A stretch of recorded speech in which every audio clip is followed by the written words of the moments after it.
Il était une fois, dans une petite ville tranquille, un quartier ordinaire où vivaient des familles heureuses. Les maisons se ressemblaient toutes, avec leurs toits rouges et leurs jardins fleuris.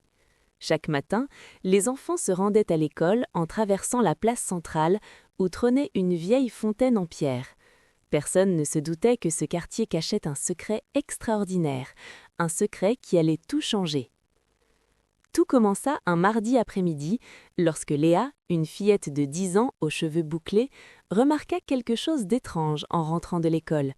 La boulangerie de M. Dupont, qui se trouvait toujours à l'angle de la rue des Lilas, avait disparu. À sa place se dressait maintenant une librairie ancienne qu'elle n'avait jamais vue auparavant. Les vitrines poussiéreuses laissaient entrevoir des livres aux couvertures mystérieuses. Léa s'arrêta, perplexe. Elle connaissait ce quartier par cœur, chaque boutique, chaque maison. Comment une boulangerie pouvait-elle disparaître en une seule journée? Elle décida d'en parler à son meilleur ami, Thomas, un garçon curieux qui adorait résoudre les énigmes. Le lendemain matin, les deux enfants se retrouvèrent devant la mystérieuse librairie. Thomas toucha la porte en bois sombre et sursauta. Elle était glaciale malgré le soleil d'été. Ils échangèrent un regard inquiet avant de pousser la porte qui grinça sinistrement. À l'intérieur, des milliers de livres s'empilaient du sol au plafond. Une odeur de vieux papier et de poussière flottait dans l'air. Derrière un comptoir recouvert de toiles d'araignée, une vieille femme aux yeux perçants les observait.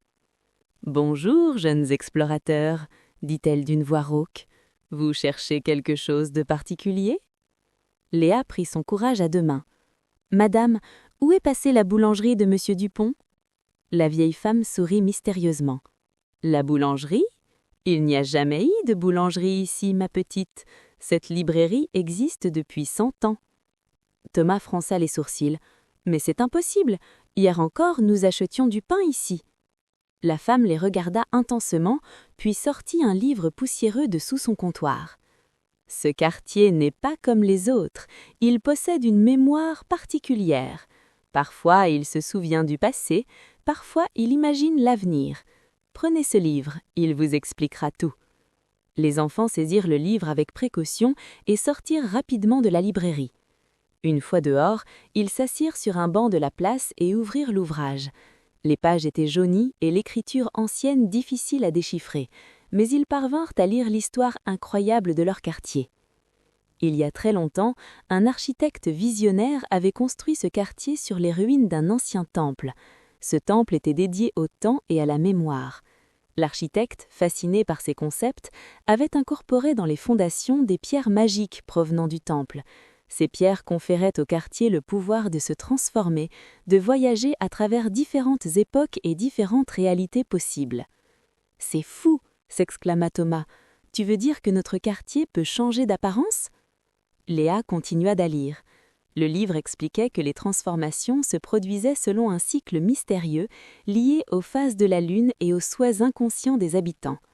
Parfois, le quartier montrait son passé, révélant des boutiques et des maisons d'autrefois. D'autres fois, il imaginait son futur, avec des bâtiments futuristes et des technologies étranges. Les jours suivants, les deux amis observèrent attentivement leur quartier. Chaque matin apportait son lot de surprises. La pharmacie se transforma en un cabinet de curiosités rempli d'objets bizarres.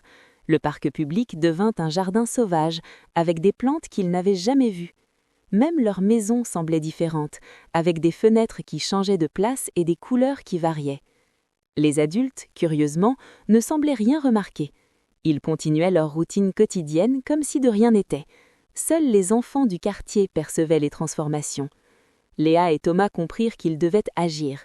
Si le quartier continuait à se transformer de manière anarchique, il pourrait disparaître complètement ou se perdre dans une époque ou une réalité dont il ne pourrait plus revenir. Ils retournèrent à la librairie, mais celle-ci avait de nouveau changé. C'était maintenant une forge ancienne où un forgeron fantomatique martelait du métal. Le livre qu'ils avaient emporté se mit soudain à briller dans les mains de Léa. Les pages se tournèrent toutes seules jusqu'à révéler une carte du quartier avec des symboles étranges. « Regarde !» dit Léa en pointant la carte. « Ces symboles marquent l'emplacement des pierres magiques. Si nous pouvons les trouver et les réunir au centre de la place, peut-être que nous pourrons stabiliser le quartier. » Les deux amis se lancèrent dans une véritable chasse au trésor. Le premier symbole les mena dans la cour de l'école, où sous un vieux chêne, ils découvrirent une pierre gravée de signes lumineux. La deuxième pierre se trouvait dans le jardin de Madame Martin, enterrée près des rosiers. Une troisième pierre était cachée dans les fondations de la fontaine centrale. Pendant leur quête, le quartier continuait à se transformer autour d'eux.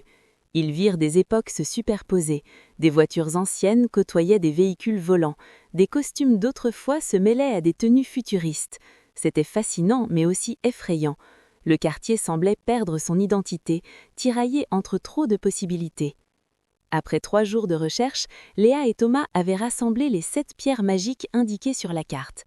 La nuit de la pleine lune, ils se rendirent sur la place centrale et disposèrent les pierres en cercle autour de la fontaine, exactement comme le livre l'indiquait.